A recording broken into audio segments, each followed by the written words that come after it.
po jako akawuwo musaze namuwa akapapula benti nansukuma nagamba demabega safuna katimba. Wakati w'abantu obukadde 8 ne 13 be bakwatibwa omusujja gw'ensi buli mwaka era nga kye kirwadde ekikyasinze okutirimbula bannayuganda.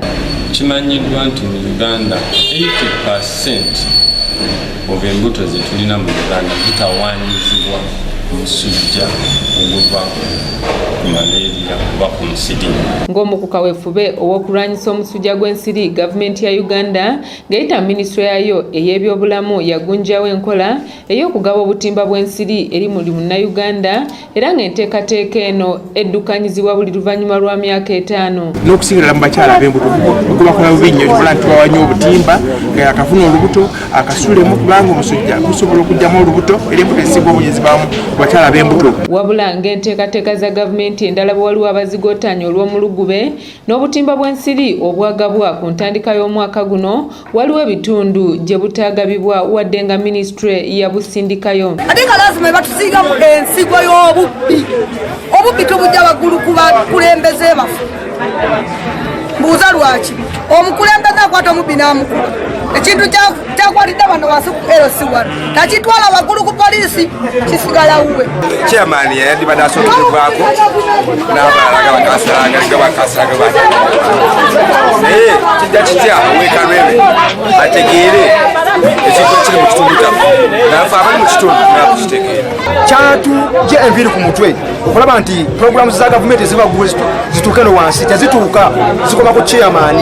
Essaawa zino nga obutimba bwajja nga bulina okugabibwa abantu ate kyatujja enviiri ku mutwe ng'akwatibbwa buyabbi obutimba ate ng'abantu bangi nnyo mu kifumbira kinene tebafuna butimba. Kifumbira zooni esangibwa mu ggombolola y'e Kawempe abayo be bamu ku bataafuna butimba buno wadde nga gavumenti yabubawa era nga mu kiseera kino ssentebe wa zooni eno Israel Musaazi atemeza amabega wa mitayimbwa lwa kukumpanya butimba bw'abatuuze be. Babagulako emisango egy'okuba nti nno abateebereza okuba nti nno bali n'ebintu bya gavumenti era bwe twatandisa okunoonyereza ne tukizuula nti Ndayishimiye ono yali amaze okugula obutimba buno nga rolls 7 zino zibeeramu obutimba obusukka 10.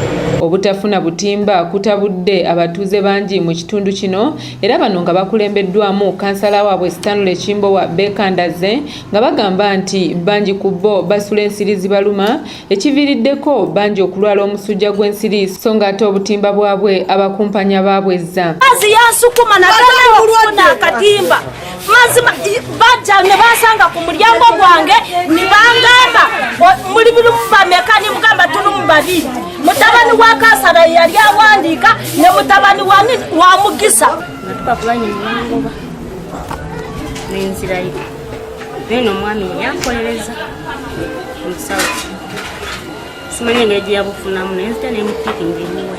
Batuukayo okufuna obutimba ne batukasukanga endwa ndowooza baba babiteekamu oba obufuzi akageri ffe buli muntu abaako ne gwawagira ne batatuwa butimba. Embeera eno ewalirizza abatuuze okukubira akakiiko akavunaanyizibwa ku by'okulonda mu ggwanga omulanga kabategekere okulonda okujja basobole okulonda ssentebe omulala kubanga ono ababba nga n'obwa ssentebe yeewaŋŋamyako bweweŋŋamye. Ekyasinga okunnyiza ng'okulonda kuno kwonna bakansala LC3 tubamaze ne baddanga babuuza ani atafuna akatimba batuukira wange nange nenyumira ne bagamba teri atafuna kuba lazima zitandira kinkakatako okumanya afuna akatimba siri mukulembeze. Akawunga baakayo tokagaba naye nga bagenda balondebwamu amaka n'amaka agamu gebawaki gebawa akawunga ako so nga ate gavumenti eyo yali etuweereza abantu mu covid babeera akamereka ki tebafuna.